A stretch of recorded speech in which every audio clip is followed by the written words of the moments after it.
Teachers எல்லாருக்கும் வணக்கம்.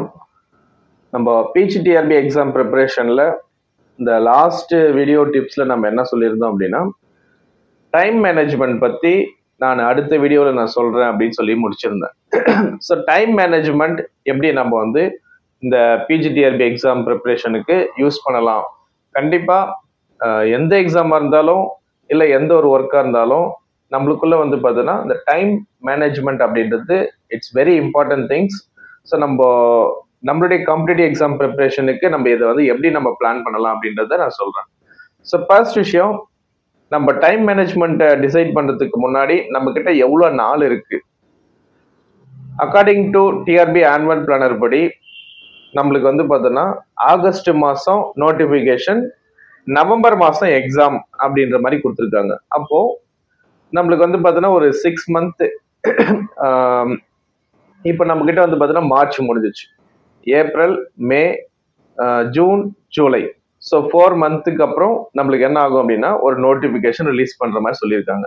அப்போ இந்த டேஸ் நம்மளுக்குள்ள எவ்வளவு இருக்கு அப்படின்றத நீங்க வந்து பார்த்தீங்கன்னா ஃபர்ஸ்ட் பிளானிங் அதுதான். அந்த பிளானிங் பண்ண பிறகு நம்ம என்ன பண்ணணும் அப்படின்னா ஸ்டடி பிளானை போடணும். ஸோ நம்மளுக்கிட்ட எவ்வளோ நாள் இருக்கு அப்படின்றத நம்ம வந்து ஃபர்ஸ்ட் மெஷர் பண்ணிட்டோம். ஸோ மெஷர் பண்ண பிறகு ஸ்டடி பிளான் எந்த மாதிரி போடலாம் அப்படின்னா 3 விதமா போடணும் study plan. So first study plan வந்து பார்த்தீங்கன்னா பெருசா மந்த்லி வந்து ஸ்டடி பிளான் போடணும். ஒரு மந்த்துக்கு நம்ம என்ன பண்ண போறோம்.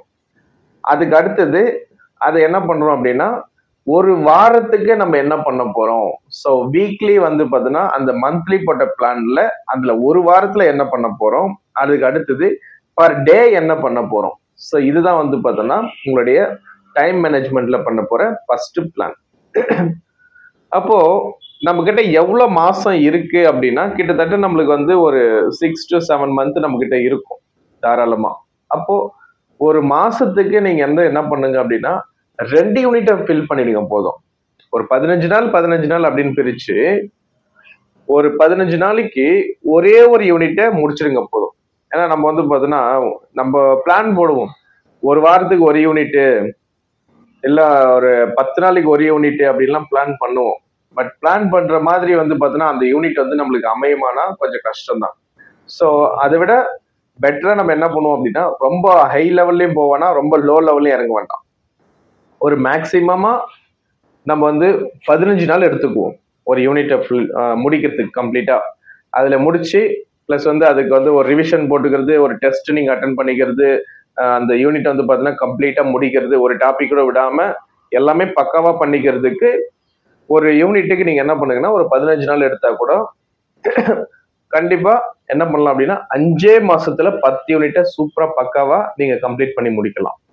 இது ஒரு ப்ராசஸ் நீங்க ஸ்டார்ட் பண்ணணும் அப்படின்னா இன்னைக்கு ஸ்டார்ட் பண்ணா கூட இந்த ப்ராசஸ்க்கு அப்ளிகபிள் தான். அப்போ உங்களுடைய கோல் வந்து எப்படி இருக்கணும்னா ஒரு மந்த்லி என்ன பண்ண போறோம். அதுக்கு அடுத்தது வந்து பார்த்தீங்கன்னா அந்த மந்த் வந்து நம்ம 2ஆ பிரிச்சு ஸோ 15 நாளைக்குள்ள இந்த ஒரு ஒர்க்கை வந்து ஒரு யூனிட்டை முடிக்க போறோம். ஒரு வாரத்துக்கு நம்ம என்ன படிக்க போறோம், ஒரு நாளைக்கு என்ன படிக்க போறோம். இதை வந்து நம்ம வந்து ஒரு செட் பண்ணிடுறோம் கோல் மாதிரி. அந்த கோலை அன்னன்னைக்கு நம்ம டார்கெட்டை முடிச்சோமா, ஸோ டெய்லி ஆக்டிவிட்டிஸை நம்ம வந்து கம்ப்ளீட் பண்ணோமா, வீக்லி ஆக்டிவிட்டிஸை கரெக்டாக கம்ப்ளீட் பண்ணோமா, மந்த்லி ஆக்டிவிட்டிஸை கரெக்டாக கம்ப்ளீட் பண்ணோமா அப்படின்றத நம்ம ரெகுலரா நோட்டிஃபை பண்ணிக்கிட்டே வரணும்.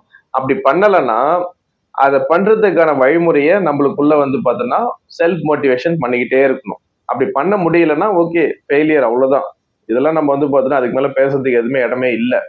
முடிஞ்ச அளவுக்கு நம்ம வந்து ஒரு ஸ்கெடியூல போறோம்னா அதை நம்மளாலே ஃபாலோ பண்ணாத போது நாம அந்த எக்ஸாம் எழுதுறதும் வேஸ்ட் தான் என்னை பொறுத்த வரைக்கும். ஸோ முடிஞ்ச அளவுக்கு இந்த ஒரு பிளானை வந்து நீங்க வந்து யூட்டிலைஸ் பண்ண ட்ரை பண்ணுங்க. அடுத்தது வந்து பார்த்தோன்னா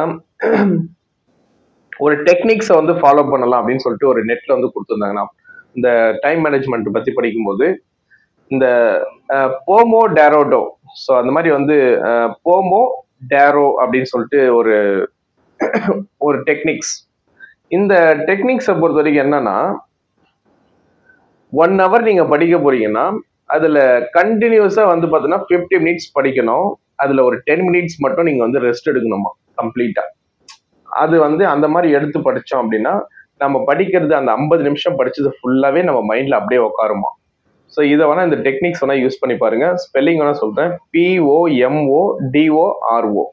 ஸோ இந்த ஒரு டெக்னிக்ஸ் வேணா நீங்க நெட்ல கூட நீங்க ஸ்டடி பண்ணி பாருங்க. ஸோ ஒரு 50 மினிட்ஸ் ஸ்டடி அண்ட் 10 மினிட்ஸ் வந்து பார்த்தீங்கன்னா ரெஸ்ட் அப்படின்ற மாதிரி இது நல்லா இருக்கு, வேணா நீங்க யூட்டிலைஸ் பண்ண முடியுமான்னு பாருங்க. அதுக்கு அடுத்தது தேர்டு டிப்ஸ் என்ன அப்படின்னா, நம்ம டிஃபிகல்ட்டி லெவல்ல இருந்து ஈஸி லெவல் போக போறோமா, இல்ல ஈஸி லெவல்ல இருந்து டிஃபிகல்டிஸ்க்கு போக போறோமா? ஏன்னா நம்ம வந்து சூஸ் பண்ண போறோம். நம்ம படிக்கிறதுன்னு ஆயிடுச்சு 10 யூனிட் ஸ்ட்ரெயிட்டா வந்து பார்த்தீங்கன்னா அப்படியே ஆர்டராகவும் படிக்கலாம், இல்ல அங்க ஒரு யூனிட் இங்க ஒரு யூனிட் கூட படிக்கலாம். ஏன்னா நம்ம வந்து எடுத்த உடனே வந்து பார்த்தோன்னா ஈஸியா போகணும்னு நினைச்சாக்கா பர்டிகுலரா இந்த யூனிட் ஈஸியா இருக்கு, நான் கரெக்டா ஒரு 15 நாள்ல முடிச்சிருவேன். ஏன்னா நம்ம வந்து தொடங்கும் போதே நம்மளுக்கு வந்து ரொம்ப டஃப்பா இருந்துச்சுன்னா நம்மளுக்கு வந்து ஒரு மாதிரி நர்வஸ் ஆகிடும், முடிக்க முடியாதோ அப்படின்ற மாதிரி. ஸ்டார்ட் பண்ணும்போதே கொஞ்சம் ஈஸியாக ஸ்டார்ட் பண்ணலாம் அந்த மாதிரி ஓகே. இல்லை நான் வந்து ஸ்டார்ட் பண்ணும்போதே கஷ்டமாக தான் நான் ஸ்டார்ட் பண்ணுவேன். ஏன்னா அவங்களுடைய மைண்ட் வந்து பார்த்தீங்கன்னா ஒரு மாதிரி இருக்கும். ஸோ உங்களுக்கு ஏற்ற மாதிரி நீங்கள் வந்து சூஸ் பண்ணுங்க எப்படி படிக்கலான்ட்டு. அதே மாதிரி டிஃபிகல்ட்டி டாபிக்ஸ் இருக்குது அப்படின்னா அதுக்கு கொஞ்சம் மோர் இம்பார்ட்டன்ஸ் கொடுங்க. மோர் அண்டர்ஸ்டாண்டிங் பண்ணுறதுக்கு என்னென்ன வழிமுறை இருக்கோ அது எல்லாமே சூஸ் பண்ணுங்க. அதே மாதிரி practice and revision it's compulsory. அடுத்தது ரிவிஷனை பொறுத்த வரைக்கும் நீங்கள் வந்து படிச்சுக்கிட்டே இருக்கிறோம் ஓகே, ஸோ நம்ம டைம் மேனேஜ்மெண்ட்டை போட்டு நம்ம படிச்சுட்டே இருக்கிறோம் ஓகே. அந்த டைம் மேனேஜ்மெண்ட்ல ரிவிஷனுக்கும் நீங்கள் டைம் ஒதுக்கணும்.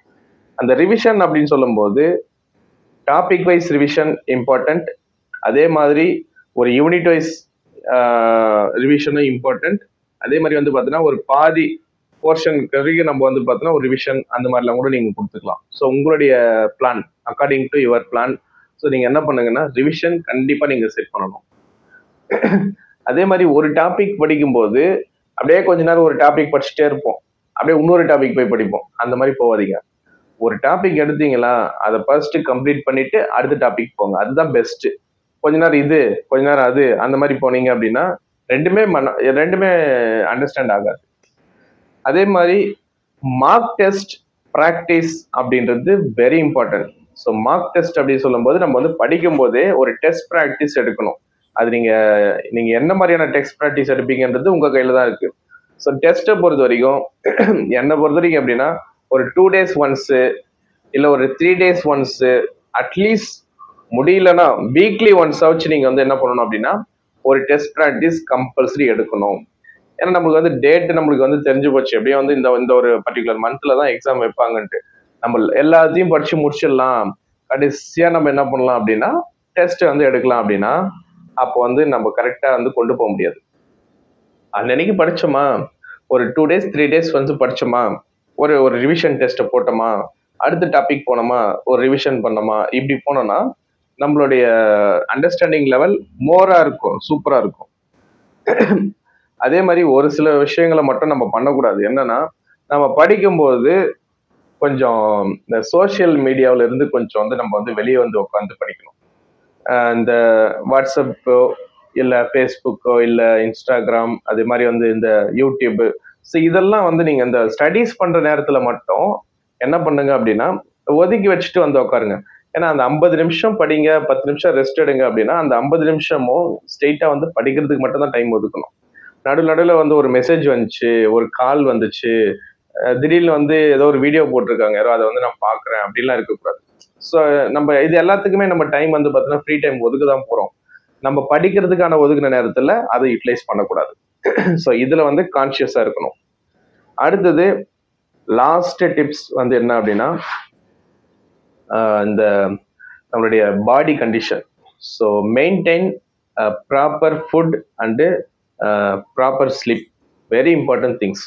நம்ம வந்து பார்த்தீங்கன்னா படிக்கிறோன்ற பேரில் இன்னைக்கு நம்ம டாஸ்க்கை முடிக்க முடியலைன்றதுக்காக நம்ம என்ன பண்ணுவோம் அப்படின்னா நைட்டு வந்து 1 மணி நேரம் 2 மணி நேரம் 3 மணி நேரம் வந்து உட்காந்து படிக்கிறோன்ற பேரில் வந்து பார்த்தோன்னா ஃபுல் அண்ட் ஃபுல் வந்து தூங்காமலோ இல்லை சாப்பிடாமலோ வந்து பார்த்தோன்னா நம்மளோட டைமை ஸ்பெண்ட் பண்ணோன்னா கண்டிப்பாக நம்மளோட ஹெல்த் கண்டிஷன் பேட் ஆகிடும். ஸோ சுவர் இல்லாமல் ஓவியம் வரைய முடியாது அப்படின்னு சொல்லுவாங்க, அது கண்டிப்பாக உங்களுக்கு தெரியும்னு நினைக்கிறேன். ஸோ அதில் நீங்கள் வந்து மோர் கான்ஃபிடென்ட்டாக இருக்கணும்.